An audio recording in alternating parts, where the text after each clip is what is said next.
Hello and welcome to all of you. स्वागत है आपका मेरे YouTube channel Vivek Kumar YouTube channel पे। मेरे चैनल पे डेली सुबह 9 बजे आपको वीडियो मिलती है। आप आइए वीडियो देखिए और अपनी नॉलेज को इम्प्रूव करिए। चलिए शुरू करते हैं। आज का टॉपिक बहुत ही नॉलेजेबल टॉपिक आपके लिए होने वाला है कि हम बात करेंगे व्हेल मछली के ऊपर, और वो भी डेड व्हेल मछली के ऊपर कि मरी हुई जो व्हेल फिशेज होती हैं वो कैसे आपके लिए हार्मफुल हो सकती हैं। तो चलिए दोस्तों शुरू करते हैं। देखिए, अगर दोस्तों व्हेल के बारे में अगर मैं आपको बताऊं तो पृथ्वी पर सबसे बड़ा ज्ञात जीव, largest known creature on earth whale ही है। डायनासोर्स इस व्हेल से बहुत छोटे होते थे और हाथी वगैरह भी व्हेल से बहुत छोटे हो सकते हैं, छोटे होते ही हैं। और व्हेल के बारे में आप अगर आइडिया लगाना चाहते हैं तो आप ये समझ लीजिए, एक व्हेल का जो दिल होता है वो टोयोटा की कोरोला कार के बराबर तक हो सकता है। एक व्हेल की जो जीभ होती है उसका जो वजन है वो यहाँ पर हाथी के वजन के बराबर तक हो सकता है। और एक व्हेल का जो इवेंचुअली पूरी व्हेल का वजन है वो 2000 टन तक हो सकता है। व्हेल बहुत टाइप की होती हैं, pilot type whales, sperm type whales, सब मैं आपको बताने वाला हूँ। देखिए, इतना बड़ा क्रिएचर होने के बाद सभी को इवेंचुअली एक दिन मर जाना होता है, और व्हेल भी एक दिन मर जाती है। मरने के बाद होता क्या है, देखिए ये डिपेंड करता है कि व्हेल मरी कहाँ पे है। देखिए, अगर व्हेल मरी है समुद्र में तो होता क्या है, समुद्र में मरने के बाद व्हेल वहाँ पे खाना बन जाती है। जो शार्क्स होती हैं या जो अदर फिशेज हैं वो व्हेल को धीरे धीरे खाती रहती हैं। और कई सिचुएशन में ऐसा भी देखा गया है कि दशकों तक वहाँ पर व्हेल की बॉडी को अदर फिशेज वहाँ पर खाती रहती हैं। जब वो पूरी बॉडी को खा लेती हैं, जो मीट होता है उसको खा लेती हैं, और जब बचता है अस्थि कंकाल, एस्केलेटन, जब उसका एस्केलेटन बच जाता है तो वो एस्केलेटन शेल्टर बन जाता है छोटे छोटे क्रिएचर्स के लिए जो सी बेड में रहते हैं। समुद्र की सतह पर जो छोटे छोटे जीव रहते हैं उनके लिए बन जाता है ये एक शेड, यानी कि इनके लिए एक छोटा घर बन जाता है।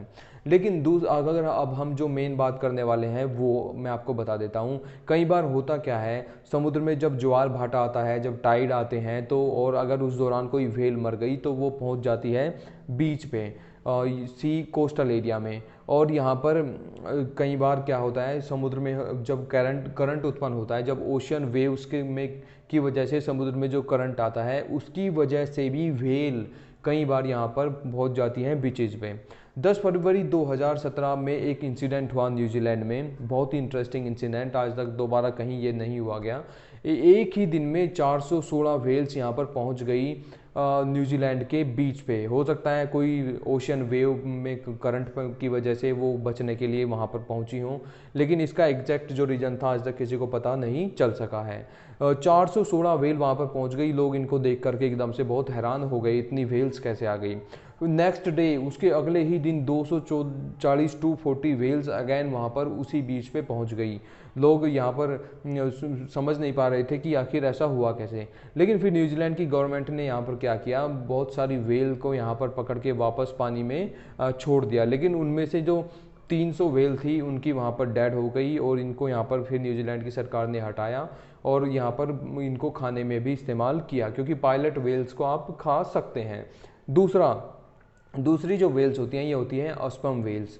ये अस्पर्म वेल्स जो हैं ये एक्सप्लोड बहुत ज़्यादा होती हैं। अस्पर्म वेल्स एक तो साइज इनका पायलट वेल्स से बहुत ज़्यादा बड़ा होता है।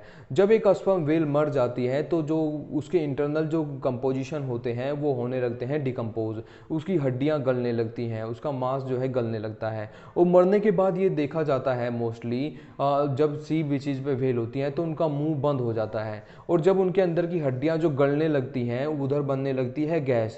और जो वेल होती है, वेल का जो स्किन होता है, उसकी जो खाल होती है वो बहुत थिक होती है, और वो गैस अंदर खाल को पार करके बाहर नहीं आ सकती है। तो इसीलिए क्या करते हैं मरीन जो बायोलॉजिस्ट होते हैं, अगर उनको कोई मरी हुई वेल मिल जाए तो सबसे पहले वो क्या करते हैं, वो उसकी बॉडी में लगाते हैं कट, एक कट लगा देते हैं, अंदर जो गैस है वो बाहर निकल जाए और वेल फटे ना। लेकिन कई बार होता क्या है, जब मरीन बायोलॉजिस्ट यहाँ पर कट लगाते हैं तो उस टाइम गैस इतनी प्रेशर से बाहर निकलती है कि वेल कट लगाने के बाद भी यहाँ पर फट जाती है। इसलिए अगर आपको कहीं भी कोई मरी हुई वेल देखने का मौका मिले, भले ही वो पायलट वेल हो या फिर वो स्पर्म वेल हो, आप उसको थोड़ा डिस्टेंस से ही देखेगा, कभी भी उसके पास नहीं जाएगा। साल 2004 में ताइवान में एक इंसिडेंट हुआ, एक 60 टन की स्पर्म व्हेल पहुंच गई ताइवान के बीच पे और वहाँ पे मर गई। और उसको फिर ताइवान की गवर्नमेंट ने क्या सोचा यहाँ पर कि इसको हम ले जाते हैं यूनिवर्सिटी में, यूनिवर्सिटी स्टूडेंट वहाँ पर इसके ऊपर करेंगे रिसर्च। तो वहाँ पर ताइवान की गवर्नमेंट ने 50 वर्कर्स को बुलाया और 3 वहाँ पर क्रेन्स को बुलाया और उनकी क्रेन्स की हेल्प से उस व्हेल को लोड किया यहाँ पर एक ट्रक पे। अब जब वो ट्रक वहाँ से गुजरा उस व्हेल को लेकर के वो यूनिवर्सिटी जा रहा था, तो वो कि मार्केट में से जब वो ट्रक गुजर रहा था तो व्हेल वहाँ पर फट गई और व्हेल के फटने से इतना बड़ा ब्लास्ट हुआ कि आसपास में जो शॉप्स थी, जो घर थे, वो सभी खून से और मीट से लथपथ हो गए थे। इसके अलावा मैं एक और सीन मैं आपको बताता हूँ। 1970s की बात है, अमेरिका में ओरेगन स्टेट में एक व्हेल ऐसे ही बीच पे पहुंच गई। वो व्हेल बहुत ज़्यादा बड़ी थी, जो ताइवान में जो व्हेल मिली इससे भी बहुत ज़्यादा बड़ी व्हेल थी। तो यहाँ पर अमेरिकन गवर्नमेंट ने यहाँ पर ये डिसाइड किया कि हम इसको डायनामाइट से करा देंगे ब्लास्ट। तो यहाँ पर जब वहाँ पर उसके अंदर डायनामाइट डाला गया और उस व्हेल को ब्लास्ट किया गया, तो वो ब्लास्ट जो था वो इतना बड़ा था कि खुद ब्लास्ट करने वाले लोगों ने भी यहाँ पर एक्सपेक्ट नहीं किया था। आसपास के बहुत दूर तक खून ही खून और वहाँ पर मीट फैल गया था बीच पे ही। उस बीच को साफ करने में वहाँ पर कई हफ्ते तक का टाइम लग गया था। तो थैंक्स फॉर वाचिंग वीडियो दोस्तों, यही था आज आपके लिए आज का कंप्लीट एनालिसिस। वीडियो आपको कैसी लगी कमेंट करके जरूर बताइएगा। नेक्स्ट वीडियो आप किस टॉपिक पे देखना चाहते हैं वो भी मुझे कमेंट करके जरूर बताइएगा। So thanks for watching video दोस्तों।